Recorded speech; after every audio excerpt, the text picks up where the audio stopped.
Back home, just for a little bit, but this is kind of like a tradition. Every time I get home, I usually have a whole bunch of stuff that I ordered that's waiting for me, and most of the stuff is relatively interesting to most of my subscribers, so I like to do a little show and tell. So let's do the books first. Economics of Law, Justice Without the State. You know, this is something that I must have heard recommended at one point. I would put it on my wish list, and then usually about twice a month I go through and buy a whole bunch, and this was one of them. In Restraint of Trade by Butler Schaefer. I read a book of his called Boundaries of Order. This is an earlier book. It's about business campaign against competition. So, blah, blah, blah. Railroads and Regulation, 1877 to 1916 by Gabriel Kolko. Kolko wrote the extremely important book, The Triumph of Conservatism, about the Progressive Era. This is basically similar, but it focuses on one particular industry, the railroad industry, obviously, which is one of the most interesting when someone is looking at both the history of the regulatory state and also its functioning. The railroad industry is an industry. We have examples of relatively free market railroads, ones that did not rely on any, or at least very little, government subsidy, and we have others that were totally dependent upon it. And it's an industry that became increasingly more regulated to the point where by 1916, which is probably why he ends it there, that's a really important year in terms of the regulation of railroads. 1916-1917 is actually the main year, where it's become, I'd say it's become a catatonic industry since then, because at that point the federal government basically set all freight rates. So you can't really make a huge profit because the government decides where you can put your tracks, what you can run on your tracks, and how much you can charge for it. So that's why railroads basically suck. This one just caught my eye. Japan's Imperial Army, its rise and fall, 1853 to 1945.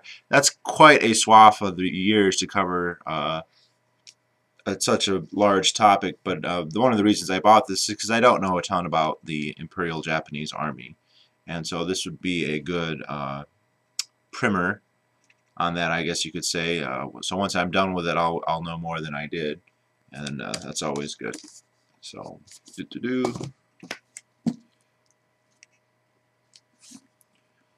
Pearl Harbor: The Secret War. This is an old book.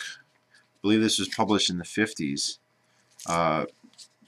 If you're into World War II revisionist history like I am, one thing that you learn early on is that in the immediate aftermath of the war, I'm talking by immediate I mean the first 10 years, there was quite a bit of scholarship actually about what had happened that had been suppressed. All the information about Pearl Harbor was edited for propaganda reasons, and there could have been no serious scholarly discussion about it or the events leading up to it until a certain degree of that information was declassified, which even today a lot of it's not. But there was a crop of scholars who basically looked at it and to one degree or another said the official story is, you know, at the very least misleading, if not a complete lie.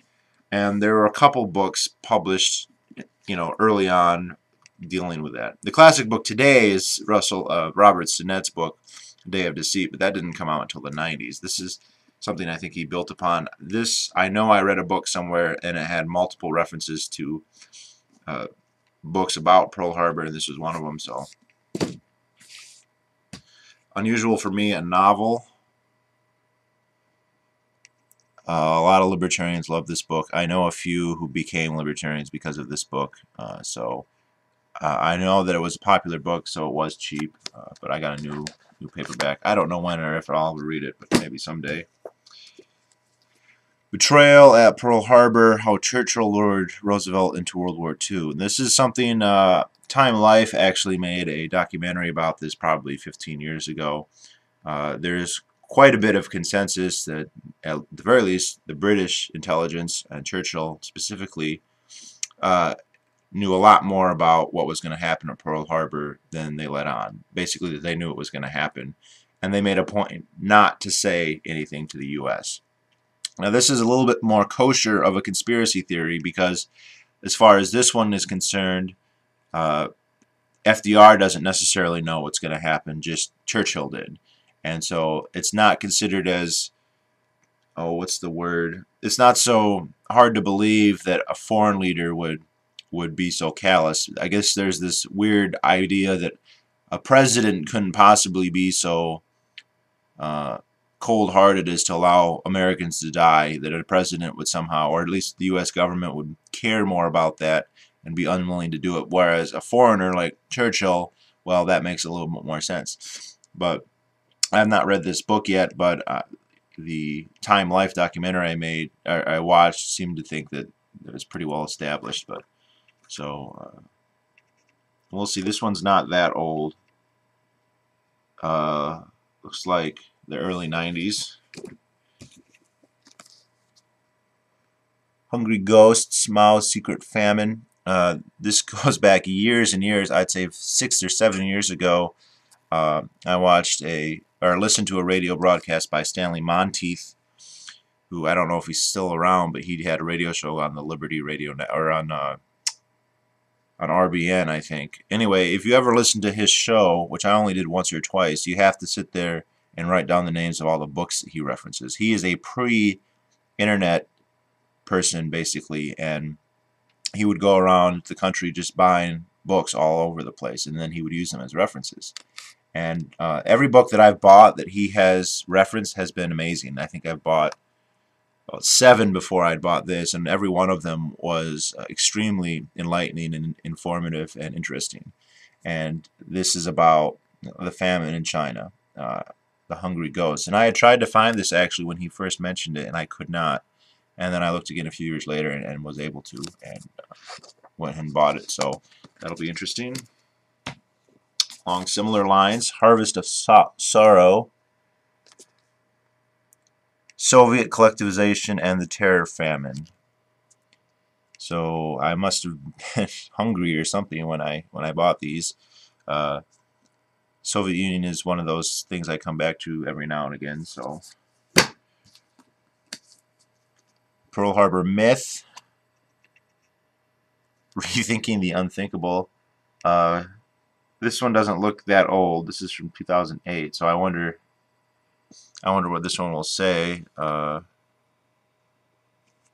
Probably similar ideas. I highly doubt the rethinking is how guilty the Japanese are. Adventures in Legal Land. Now, I hope this is what I expected it to be. This is by Mark Stevens. He's a radio host on LRN now, but he's had his own show, I think, on his own network, and he's kind of an interesting guy. He's a power lifter, but he's one of those people who focuses on defending yourself in court, to not be your own lawyer per se. He'd probably object to that term, but that you be able to go and argue against, mostly little things, not murder, but the mola prohibiti, the parking tickets and speeding tickets and all that. Now, I hope that this book is a guide to that. That's what I thought it was when I bought it. But when I read the subtitle here, it almost makes it feel like it's not about that. That he's an anarcho-capitalist, and that's kind of his big thing is to be, oh, I'm an anarcho-capitalist. We don't need a government, and I already obviously know that, and so I'm more interested in what I can do to not pay parking tickets. So, but I'd wanted this book for many, many years, and so we'll see. Stack is getting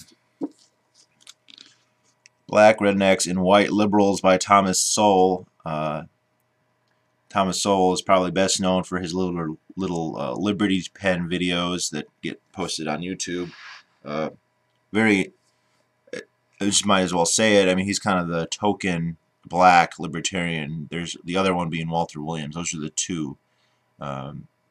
There's a couple others, but they're of much lower quality. Sol gets it wrong about things like foreign policy and the terror war. I just hope that that's because he was in the army at one point. But other than that, he's a very interesting guy, very intellectual. I'm always struck by when he does interviews. They'll ask him questions like they ask everybody that are politically charged, the point of which is to kind of elicit a partisan back and forth. And rather than do that, he'll actually give an honest answer to the question that doesn't necessarily lead down that road. So he's and you can tell when he has an interview, when they show him his face, that he's actually like listening to what they're saying and trying to think, what is the guy actually asking and what's the best answer. Anyway, I've known him for a long time, but I have never read any of his books, so I thought it was past time. And again, Civil Rights, Rhetoric or Reality. This is a pretty thin one. I read a book by Norman Finkelstein earlier. I got interested in him because I saw a video of him giving a lecture at a university where a student asked him a question. She was crying. She was clearly very emotional. And she said, it's wrong for you to talk about Germans and to talk about Jewish people because that's offensive because there are Germans and Jewish people here. And he basically told her off. He said, I don't respect that. You're crying crocodile tears. You don't care about whatever. And he just, whatever his political ideology is, which is, I think, rather different than my own, I really respected that. And so I bought a book he wrote called Beyond Chutzpah, and it was pretty interesting. And this one looks pretty interesting as well. The Holocaust Industry by Norman Finkelstein. So pretty short. This one will be good. I think this is one of his earlier books. It's a little less, I think this is what made him famous, and it's a little less politically provocative than some of his other ones. And last but not least, The State in Early Modern France. Don't know why exactly it was that brought me to this. Early modern France is, for some reason, a period that I've come to many times. I don't know why. When I was in college, I was walking through the library and I ended up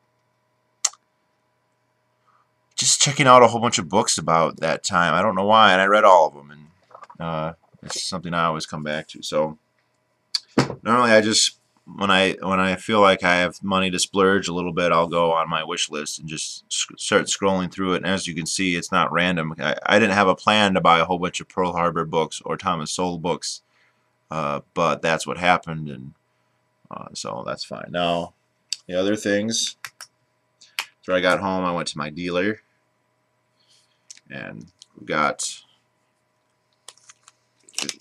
Jesus Christ, this is kind of hard, but silver rounds.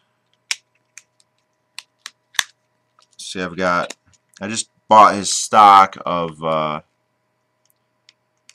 the regular 1-ounce ones, which wasn't very many. He had others that were like painted, so there's 7 here. My silver round accidentally turned the email on.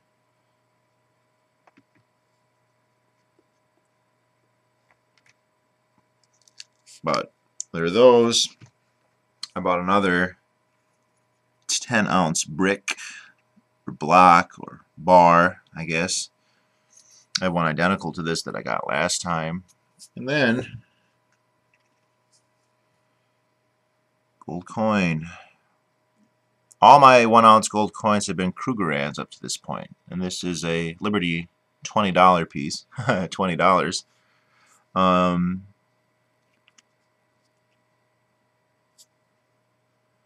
A real famous coin. In my anecdotal experience, these are the second most common gold coins after Krugerrands. And this one is actually graded by the Numismatic Association of America. It's graded MS62. I'm not super familiar with the coin grading system. It's my understanding it basically starts at 0 and goes into the 70s. The low numbers mean it's a scrap of metal that can hypothetically be designated a coin, on up to mint, which I think is in the 60s, which this is listed as 62, and in the 70s is basically, and please, I hope no one's going to come and correct me because I got this real botched, but in the highest grades are even above mint. There's just super high quality coins that are flawless. And it's my understanding that a normal coin, even when it's brand new, is never that. And this particular coin's from 1908, and after I bought it, I went and did some other errands, and I was trying to open the case because I really don't like this case. I'd rather have the coin, and I couldn't open it. I mean, I had a knife and I was prying at it, and I was thinking I was going to have to go home and bash the thing with a hammer, but I decided maybe there's a trick to open it, so I went back to my coin dealer and I said, "Is there a way to open that case?" And he was like, "No, don't open the case."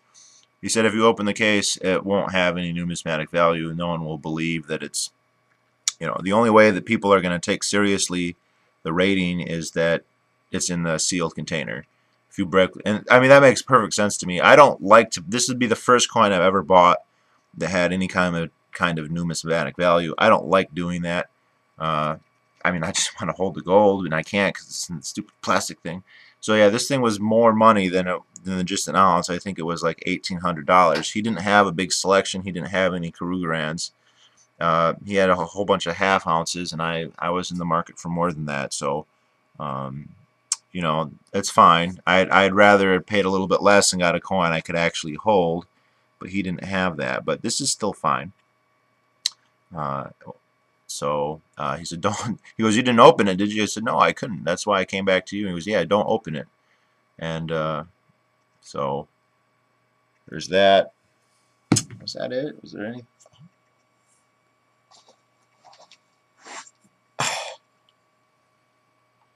And I got this.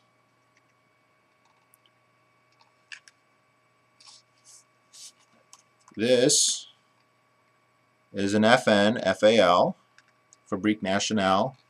This is an assault rifle the Belgians invented in the 50s. Always heard great things about these. It was not hard to find, but it took a little bit more doing than normal. This one was actually not made in Belgium. This is a new one that was built in the United States by a company called BHS Arms. And I called my dealer and I said I wanted one, and I had to order this in January, and it just came.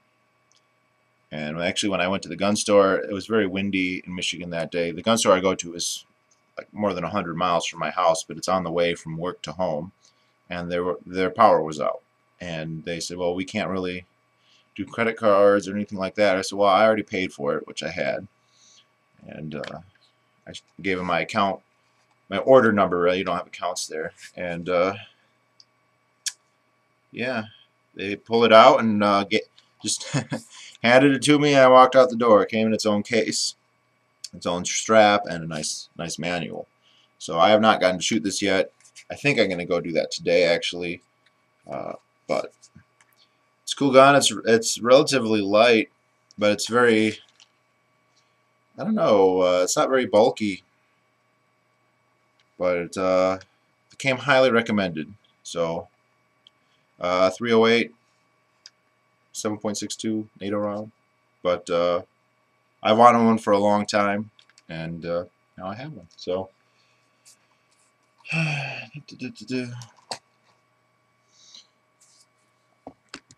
so that's pretty much it for now. I'm hoping I can make similar type purchases every month, although I won't be buying a FAL every month. In fact, I think for guns, I'm pretty much all set now. I need a lot of accessory equipment, ammo and scopes and that sort of thing. But in terms of actual firearms, I feel like I'm pretty good. I think I have about 10, and they kind of cover all of the, handgun, shotgun,